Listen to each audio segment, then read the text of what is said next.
Hello friends, Lisa here. Welcome back to my channel. It's been a hot second, and the main reason for that is for the last 6 months I've just been going super hard on self-care.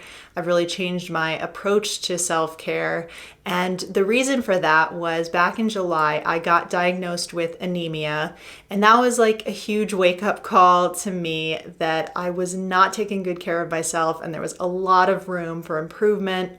I made a lot of changes, and I have great news that my anemia is cured. I no longer have anemia. I still have iron deficiency, and I'll talk about that a little bit at the end of this video.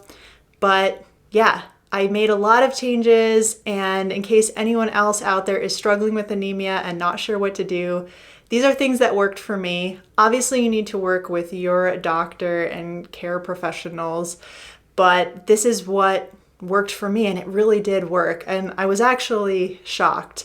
I had my blood retested last week, and I just couldn't believe what a huge improvement I had made. So first of all, I want to talk about what is anemia. Anemia just means a disorder of the blood. And it's crazy to know this statistic, but over 1 billion people in the world have iron deficiency anemia.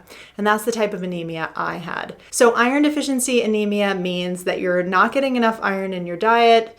You don't have enough iron in your body in order for your body to make healthy red blood cells. So in my case, my red blood cells, I didn't have enough. The ones I had were very small, and I had very low hemoglobin. My hemoglobin was 9.9 in July, and that was definitely a wake-up call. Iron deficiency anemia comes with a lot of symptoms. The main symptoms are fatigue, feeling tired all the time, feeling weak, shortness of breath, getting out of breath, like for example, when you climb one flight of stairs.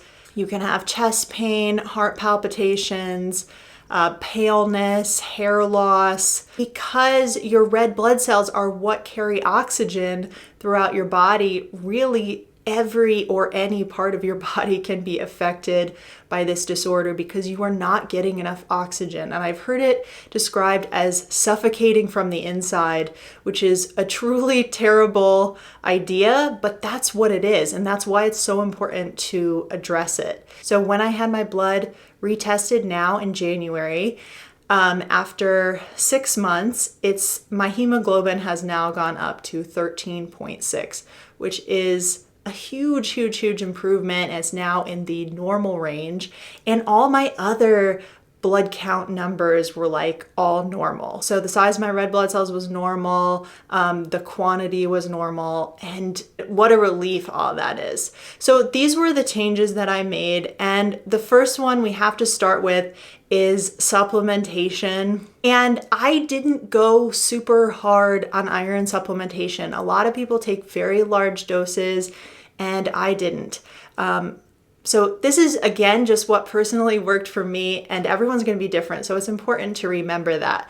But I just took a multivitamin that had 18 milligrams of iron in it every day. And then on top of that, every other day, I took an additional 5 milligram iron gummy. So that's all the iron supplementation I was doing.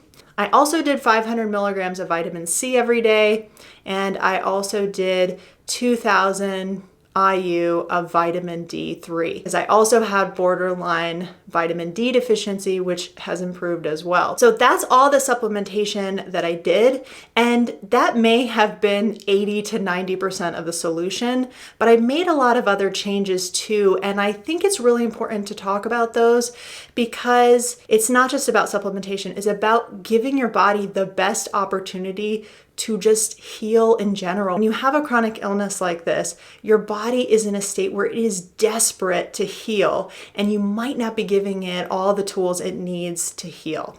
So the second thing I did was I really focused on my sleep. I have changed my bedtime drastically. So I used to go to bed between 1 and 1:30, and now I go to bed around 11 to 11:30. So that's a big change, just going to bed way earlier.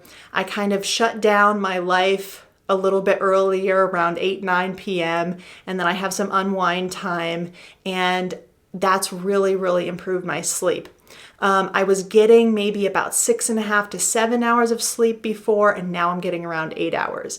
I really do think that extra hour of sleep is so beneficial to healing. The next thing I did was I worked on my hydration.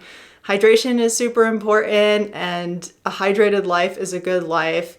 But I started tracking how much water I was drinking. And I was actually surprised. At first, I didn't try to drink more. I was just tracking what I was doing. And I was surprised that I wasn't really drinking that much. Maybe I was drinking 5 or 6 glasses a day. So I've tried to increase that to 8 to 9 glasses a day. Again, staying hydrated gives your body a better opportunity to do the healing that it needs to do. The next thing that I did was I worked on improving my diet. And I really do think that for me, iron deficiency was a result of malnourishment. My diet was really, really poor.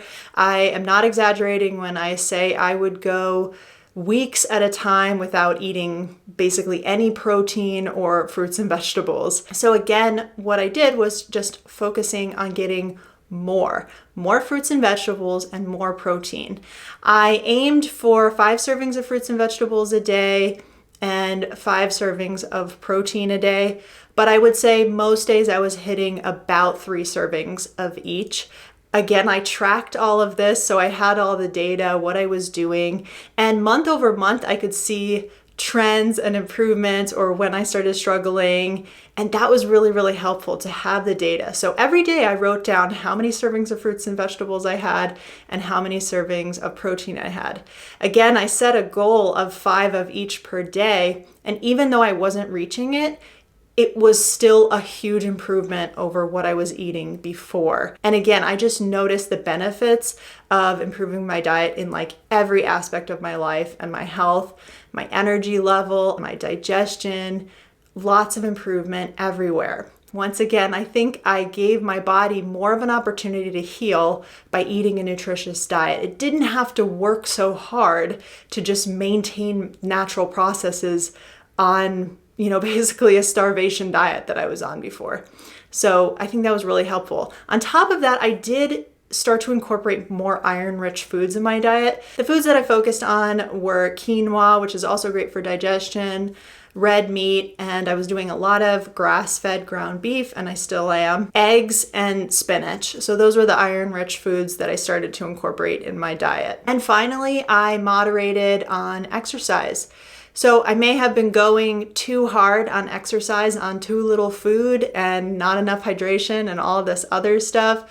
So I started to moderate my workouts and really listen to my body, take days off when I felt like I needed it, and that helped out a lot. So I think with exercise, it's not too much, not too little. You have to hit that sweet spot. It's not always easy to do, but giving yourself grace is really important. A lot of us have fitness goals and feel like if we don't push ourselves to the max, we're not going to hit them. So either adjusting your goals or just going easy once in a while. It's not the end of the world to do that. So those were all of the things that I did.